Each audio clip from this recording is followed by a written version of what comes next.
안녕하세요. 피기빈입니다. 최근 저는 이율이 가장 높았던 대출 한계를 정리하고 ISA 계좌에 ETF 투자를 시작했습니다. 그래서 오늘의 주제는 ISA 계좌입니다. 제 동생이 이 영상을 보고 있다면 빨리 이 계좌부터 만들라 라고 하고 싶은데요. 그만큼 목돈을 만드는 데 있어서 투자를 하건 하다못해 그냥 단순 예적금 상품에 가입을 하더라도 무조건 가입부터 해야 하는 계좌입니다. 오늘 영상의 순서는 첫 번째, ISA 계좌란, 두 번째, 이 계좌가 왜 필요한지, 세 번째, 활용법, 그리고 마지막에는 총정리를 하는 형태로 설명을 드려볼게요. 첫 번째, ISA 계좌란? ISA 계좌는 2016년 3월에 처음 나왔어요. 개인 종합 자산 관리 계좌의 약자인데요. 이 계좌는 처음 만든 취지가 나라에서 국민들이 재산을 형성하는 것 자체를 좀 장려하려고 만든 거예요. 그래서 절세 혜택을 주면서 일정 기간 동안은 강제로 계좌를 해지할 수 없도록 제도화한 건데요. ISA 계좌 안에서는 예금, 적금뿐 아니라 펀드, ETF, ELS 등 여러 금융상품에 투자를 할 수가 있는데 수익이 나면 연소득에 따라서 비과세를 해줘요. 바로 이 비과세 혜택 때문에 다들 ISA 계좌를 추천하는 거고요. 가입은 19세 이상인 국내 거주자 모두 가능하고요. 만약에 근로소득자라면 15세 이상부터 가입할 수 있어요. 우선 한도가 존재하는데요. ISA 계좌에는 매년 2천만 원까지만 납입할 수가 있고요. 최대로 이 계좌 안에 넣을 수 있는 돈은 5년간 1억까지예요. 단 주의해야 할 사항이 있는데요. 의무 만기 기간이 있어요. 그래서 가입 후 3년까지는 깰 수가 없고요. 만약에 중도 해지를 하는 경우는 이 비과세 혜택이 없어져요. 그런데 3년 내에 내가 만약에 돈이 필요할 수도 있잖아요. 그러면 방법이 있어요. 해지는 하지 않고 원금만 뺄 수가 있거든요. 대신 최대 5년 동안 1억까지만 입금을 할 수 있다고 했잖아요. 그래서 이때 뺀 원금까지는 추가 납입이 안 됩니다. 즉 만약에 내가 3천만 원까지 넣었다가 3년이 되기 전에 이 3천만 원을 뺐어요. 그러면 그 후에는 추가로는 7천만 원까지만 넣을 수 있다는 겁니다. 그렇다면 이 ISA 계좌가 뭐 때문에 좋은 걸까요? 크게 두 가지로 나눠볼 수가 있는데요. 비과세 혜택과 손익통산 때문이라고 볼 수 있어요. 보통 ISA 계좌 안에서는 다른 투자 상품에 가입을 많이 하긴 하지만 우선 좀 쉽게 설명을 하기 위해서 예금을 예시로 들어볼게요.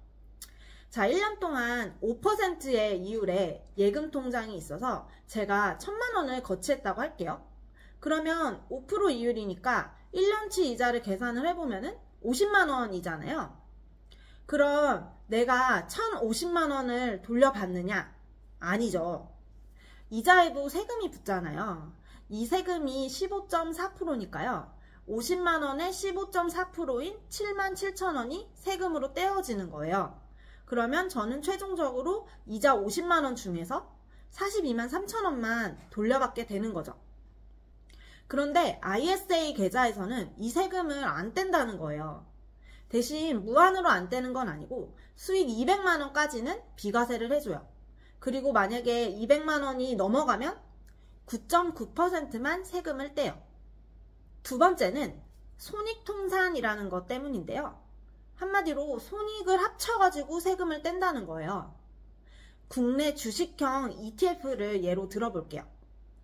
A라는 ETF가 있어요. 300만 원의 수익이 났어요. 그리고 B라는 ETF도 있는데 얘는 90만 원 손실이 난 거죠. 그러면 일반 계좌에서는 300만 원의 수익에 대해서 15.4% 세금을 떼요. 그러면 세금이 46만 2,200원이거든요. 그리고 B는 수익이 없으니까 세금을 안 떼요. 근데 만약에 A, B가 ISA 계좌 안에 있다고 가정을 해볼게요. 근데 ISA 계좌는 손익통산을 해준다고 했잖아요. 그 말이 뭐냐면은 A 계좌에서의 300만 원 수익과 비계좌에서의 90만원 손실을 합해줘요. 그래서 총 210만원 수익이 났다고 생각을 하는 거죠. 근데 ISA 계좌는 200만원까지 비과세 혜택을 해준다고 했잖아요. 그러니까 최종적으로는 210만원에서 200만원을 뺀 10만원에 대해서만 세금을 떼는 거고, 세율 또한 9.9% 분리과세니까 세금이 9,900원으로 확 줄어드는 거죠. 어때요? 세금이 46만 2,200원에서 9,900원으로 확 줄어든 거예요. 이게 진짜 큰 의미가 있는 부분은요, 단순히 세금이 40만원 넘게 차이가 나는구나 이렇게만 볼 게 아니라 이 40만원을 가지고 그만큼 더 투자를 한다고 생각해 보세요. 그러면 갭은 더 벌어질 수가 있겠죠? 어떠신가요? 장난 아니죠? ISA 계좌는 정말 지금 당장 만들어야 돼요. 제가 이게 의무 가입 기간이 있다고 했잖아요. 그러니까 돈이 없어도 지금 우선 당장 만들고요. 당장 돈을 넣지 않더라도 최대한 빨리 넣어야 의무 가입 기간이 짧아지는 셈이잖아요. 이게 사실 1년에 2천만원 이렇게 무조건 넣어야 되는 건 아니거든요. 그러니까 지금 돈이 없으면 우선 만들어만 놨다가 나중에 한꺼번에 넣어도 돼요. 세 번째, ISA 활용법에 대해서 이야기를 해볼게요. 그러면 이걸 어떤 걸 어떻게 만들어야 되나가 궁금하시겠죠. 우선 ISA 계좌는 세 가지 종류가 있어요. 일임형, 신탁형, 중개형인데요. 뭐 납입 한도라든지 만기, 비과세 한도 이런 것들은 앞에 설명했던 거랑 동일하게 얘네 셋 다 동일해요. 근데 투자 방법이라든지 수수료, 투자 상품 이런 것들의 종류가 좀 다르거든요. 사실 ISA 계좌를 통해서 주식이나 ETF 등을 굴려보려는 목적이라면 다른 거 고민 없이 그냥 중개형을 하면 돼요. 그래도 간단히 차이를 좀 설명을 드리면, 금융회사에 투자를 맡기고 수수료를 지불하는 거는 일임형, 그리고 고객이 투자 자산 자체를 좀 선택할 수 있는 신탁형이 있고요. 예금 가입을 하고 싶으시다면 이 신탁형에 가입을 하셔야 됩니다. 그리고 나머지 중개형이 있는데요. 주식은 이 중개형 안에서만 거래가 가능해요. 그리고 일임형이랑 신탁형은 어쨌든 금융회사에 위탁을 하는 형태라서 위탁 수수료가 존재하기 때문에 비교적 수수료가 비싼 편이에요. 그런데 중개형은 이 위탁 수수료가 없는 형태랍니다. 자, 그러면 중개형으로 선택을 했으면 이제 투자를 해봐야겠죠? ISA 계좌를 쓰는 이유는 비과세 혜택을 얻기 위함이었잖아요. 그런데 이게 아무거나 다 비과세 혜택이 되는 게 아니거든요. ISA 계좌에서 비과세 혜택이 가능한 건 국내 주식형 ETF, 국내에 상장된 해외 주식형 ETF, 그리고 주가 연계 증권인 ELS, 마지막으로 개별 종목 주식만 가능합니다. 해외에 상장된 주식형 ETF는 거래가 불가하니까 참조하세요. 마지막으로 한번 정리를 쭉 해볼게요. ISA 계좌는 전 금융기관 1인 1계좌만 가능해요. 종류는 일임형, 신탁형, 중개형 세 종류인데 그 중에서 중개형 상품만 기억하시면 된다고 했죠? 신탁형이랑 일임형은 수수료가 있지만 중개형은 이 수수료도 없다고 했어요. ISA 계좌는 한 번 만들면 최소 3년 이상 유지를 해야 하는데, 만약에 3년 의무기간이 되기 전에 해지를 한다면 비과세 혜택이 없어져요. 세금은 ISA 계좌를 해지하는 그 시점에 부과가 되는데, 만약에 3년 의무기간을 채웠으면 200만원 비과세가 적용이 되지만, 만약에 의무기간을 채우지 않고 해지를 하면 15.4%의 소득세가 부과돼요.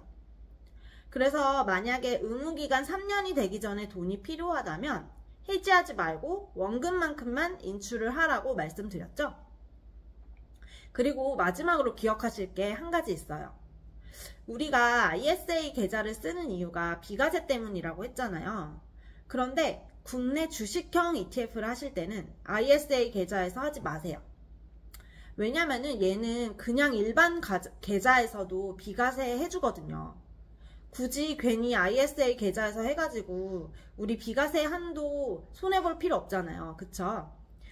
국내 주식형 ETF는 코스피 200 같은 걸 추종하는 코덱스 200 이런 상품들을 말하는 거예요. 이런 친구들은 일반 계좌에서 투자를 하고 그 외에 국내에 상장된 해외 주식형 ETF나 ELS 그리고 개별 종목 주식 이런 친구들을 데리고 투자를 해보는 게 좋을 것 같아요. 어떠셨나요? 도움이 좀 되셨을까요?